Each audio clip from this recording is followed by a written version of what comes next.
Halo semuanya, di tahun 2026 ini akses ke pasar saham dunia itu rasanya udah ada di genggaman tangan kita ya kan? Nah ini memunculkan satu pertanyaan yang penting banget. Sebagai investor dari Indonesia, apa udah waktunya nih kita ikutan main di panggung global? Yuk kita bedah bareng-bareng jawabannya. Oke, coba deh kita mulai dari kenyataan sehari-hari. Tiap hari kita mungkin pakai iPhone dari Apple, cari apa-apa di Google, atau kerja pakai Microsoft. Intinya, kita ini konsumen produk global.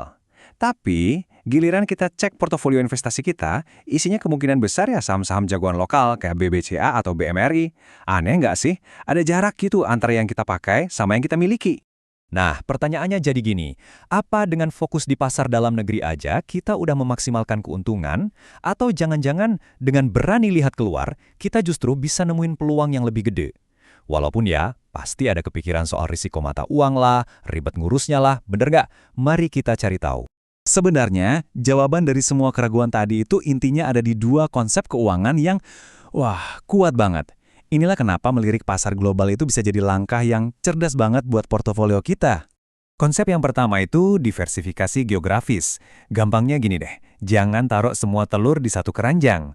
Kalau misalnya ekonomi Indonesia lagi adem ayem aja, bisa jadikan ekonomi di Amerika atau Eropa lagi ngebut. Nah, dengan punya aset di sana, portofolio kita jadi lebih kebal, nggak cuma tergantung sama nasib satu negara doang.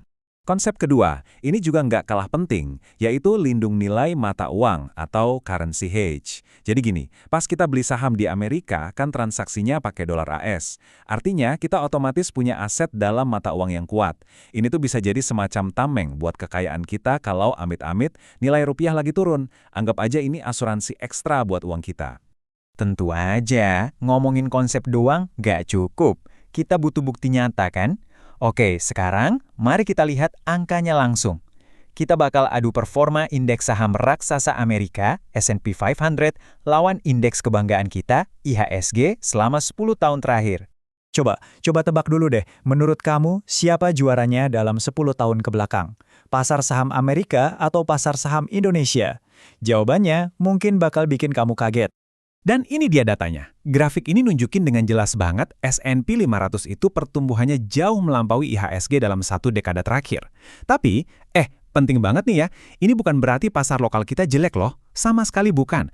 Ini cuma nunjukin kalau di luar sana itu ada potensi pertumbuhan yang luar biasa besar. Yang sayang banget kalau kita lewatkan cuma karena kita main aman di kandang sendiri. Oke, saya tahu apa yang lagi kamu pikirin. Wih, keren sih, tapi pasti ribet dan butuh duit banyak kan? Eits, tunggu dulu. Justru bagian ini nih kabar baiknya. Saya bakal tunjukin kalau mulainya itu gampang banget. Pertama-tama, yuk kita hancurkan mitos paling besar ini. Dulu mungkin benar, investasi di Wall Street itu cuma buat para sultan. Tapi sekarang, ceritanya udah beda jauh. Prosesnya itu sesimpel ini, cuma 3 langkah. Pertama, kamu tinggal pilih platform sekuritas yang punya akses ke pasar global. Sekarang pilihannya udah banyak banget. Kedua, daftar dan deposit dana. Semuanya bisa lewat HP. Ketiga, udah deh, kamu siap beli saham. Nggak usah pusing milih satu-satu, kamu bahkan bisa langsung beli seisi pasar lewat reksadana indeks kayak S&P 500. Dan ini nih bagian yang paling gokil. Modal awalnya berapa? Berkat teknologi yang namanya saham fraksional, kamu bisa mulai dengan $1. Iya, beneran, $1 doang seharga kopi saset. Dengan modal segitu, kamu udah bisa jadi pemilik seiprit perusahaan impian kamu, mau itu Apple, Google, atau bahkan Tesla. Jadi setelah tahu semua ini, gimana dong sikap kita? Apa langkah selanjutnya buat portofolio kita biar makin oke ke depannya? Ini poin kuncinya, tolong diingat baik-baik. Anggap saham global itu sebagai pelengkap yang bikin portofolio kita makin kuat, bukan sebagai pengganti total investasi lokal kita.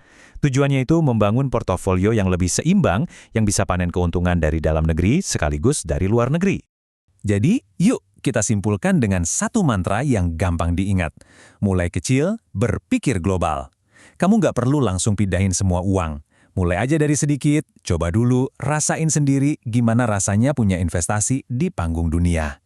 Nah, sebagai penutup, saya mau lempar satu pertanyaan buat kamu. Coba deh bayangin, kalau kamu bisa punya saham perusahaan manapun di dunia ini, perusahaan global mana yang bakal jadi pilihan pertamamu? Coba pikirkan jawabannya, karena perjalanan investasi globalmu selalu dimulai dari satu ide sederhana.